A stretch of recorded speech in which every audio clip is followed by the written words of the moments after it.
মুসলমান ভাই ও বোনেরা, আসসালামু আলাইকুম। দেশ ও দেশের বাইরে যারা আছেন, আমি আপনাদেরকে একটা নতুন বার্তা দিতে চাই।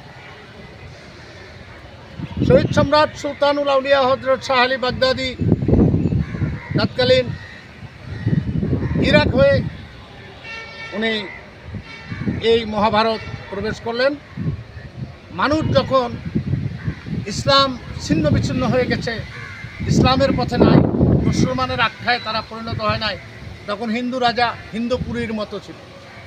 তখন আল্লাহর অলিগণে বিভিন্ন জায়গায় পাঠাইছে ধর্ম প্রচারের জন্য এবং মুসলমান বানাবার জন্য। তাহারা আল্লাহ রাসূলের ধর্ম প্রচার করেছে এবং সাথে সাথে মানুষগুলাকে হাতে হাত দিয়ে তওবা পড়াইয়ে মুসলমানে গণ্য করেছে।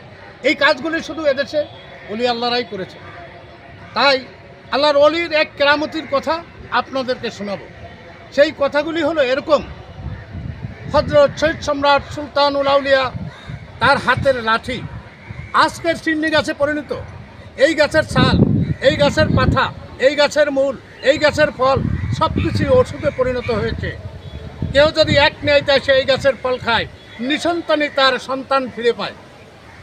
জটিল কঠিন ডায়াবেটিস, আপনাদের এমনকি যেই রোগ আর ভালো হয় না, ক্যান্সার, ভিতরে ক্যান্সার হয়ে গেছে, এই গাছের পাতা চাবায়ে খাইলে 3 সপ্তাহ, ঠান্ডা পানি 2 গ্লাস, আপনার সেই ক্যান্সার ভালো হয়ে যাবে।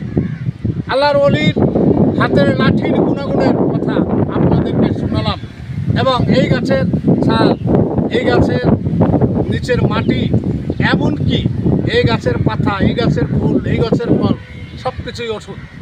আজ আমার এই ভিডিওটা দেশ ও দেশের বাইরে থেকে যারা দেখছেন, আপনারা মনে রাখবেন, শহীদ সম্রাট সুলতানুল আউলিয়া হযরত শাহ আলী বাগদাদী, মিরপুর 1, ঢাকা 1216। এখানে ওনার হাতের লাঠি আজকের সিন্নি গাছ ছাতার মতো ফুটে আছে ওনার দরবারের সামনে। এই গাছের পাতা নেওয়ার জন্য, এই গাছের ফল পাওয়ার জন্য, এই গাছের ফুল পাওয়ার জন্য বিভিন্ন জেলা শহর থেকে মানুষ ঢাকা রাজধানীতে বসে শাহ আলী বাগদাদীর গাছের পাতা নেওয়ার জন্য। এর জটিল কঠিন রোগের ওষুধ এবং এছাড়া আপনাদের যে কোনো সমস্যার জন্য, স্বামী স্ত্রী অমিল, মনের মানুষকে কাছে পাওয়া, পাওনা টাকা আদায় করা, মিথ্যা মামলায় জর্জরিত, আপনারা আমার নাম্বারে যোগাযোগ করবেন। তাই আমি আপনাদেরকে নাম্বারগুলি দিয়ে গেলাম: 01711 043292, 01726020978। আজই আসুন শহীদ সম্রাট সুলতানুল আউলিয়া হযরত শাহ আলী বাগদাদীর মাজার সংলগ্নই বাসা, দরবেশ আনোয়ার হোসেন। আল্লাহ হাফেজ।